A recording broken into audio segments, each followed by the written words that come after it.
ang ina sa bagong Jerusalem, inang Mary, at ang ating ina, ang Eterteter, ikaw muna. Ang Eterteter, ano nga? Nakalimutan ko na naman, sa karula ko wala rito. Sa interpretasyon, walang iba ang ina sa ating bagong Jerusalem, inang Tess Iscariot.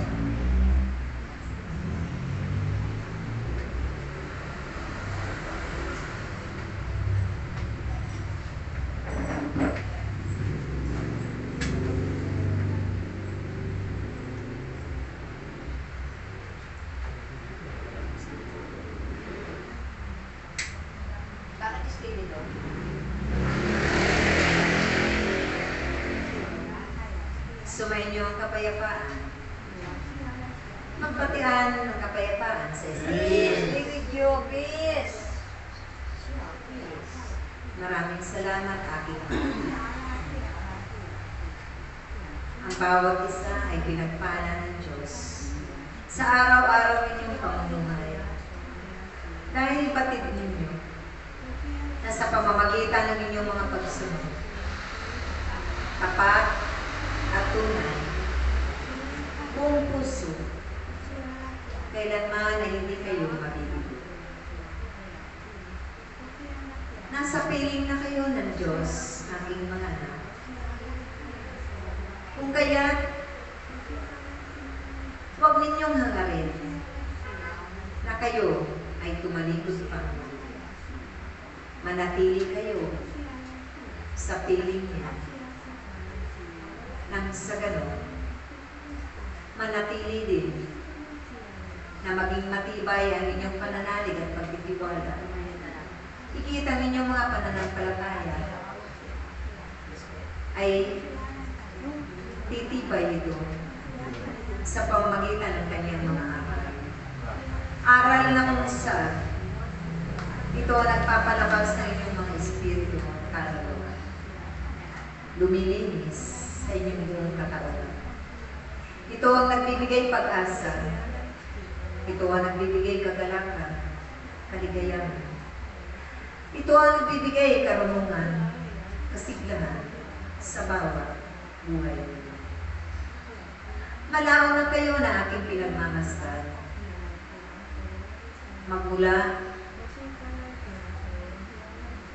sa pagparik ninyo sa banal na tahanan ng Ama. At naway, ang lahat ay makatotohanan. Maging ang nilalabas ng inyong mga bibig, ang nagmumula sa inyong mga puso, na mga pananalita. Away lahat dyan ay kabutihan. Pagkaiingatan ninyo ang inyong mga bibitawang pananalita sa inyong kapwa, upang hindi kayo magiging sanhi na masaktan ang kanilang espiritu, taglay sa kanilang mga buhay. Dahil kayo man ay iisa, ang mga hangarin ninyo sa inyong mga angkan, na may panumbalik ninyo sa Diyos na makapangyarihan sa inyong kapwa.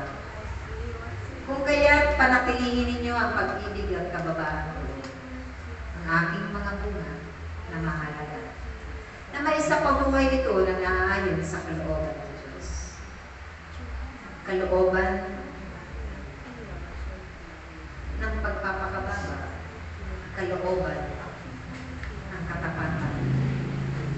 Habang kayo ay lumanayo, puno ng pag-asa, ang makakapakinig sa lahat ng katotohanan na siyang ipinapalaganap ng bawat isa sa mundo.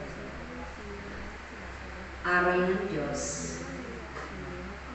na magbibigay kagalingan sa kanilang mga karamdaman. Magbibigay ng matibay na pananampalataya sa kanilang mga buhay.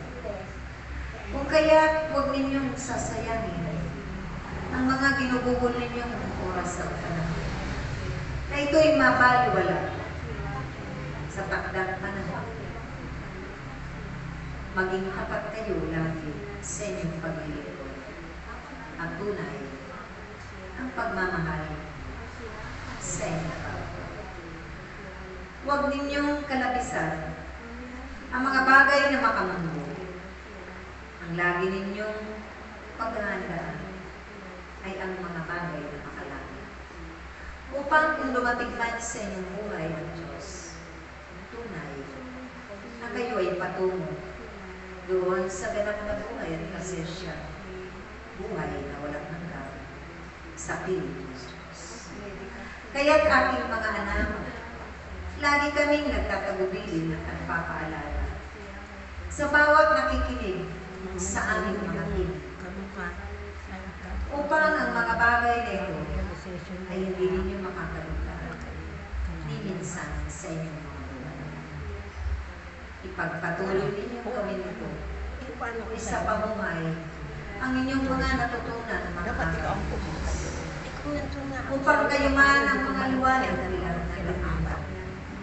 Matataglawan ng liwanag na yan at taglayin kapag patuloy na nagiging ang inyong Kanina ako nakalista. sa buong December December, to. kayo ang ipinadala ninyo Basta pag inan mo. Kasi sa'yo, upang bibigay ko na sa'yo. magiging gabay din nila at inspirasyon sa kanilang mga buhay. Huwag na huwag ninyong paanlap-anlapin Hawakan mo ang lang. liwanag. Subukan mo yung hawakan na. Kundi, ang pagpatuloy ito na nagniningning Interpret siguro ito. sa liwanag, ngunit pa sa liwanag Wala siya trabaho. sa kalagayan. Siya ang Dahil iyawig si Sister. yan ang magdadala sa kanila doon sa paraiso ng Diyos. Manunumbalik ang kanilang kalooban sa Diyos. At tiyak na sila rin ay hahangarin nila ang buhay na walang tungo doon sa kaharian ng Diyos na inyong pinaglilingkuran magpakailan. Maraming salamat, aking mga anak.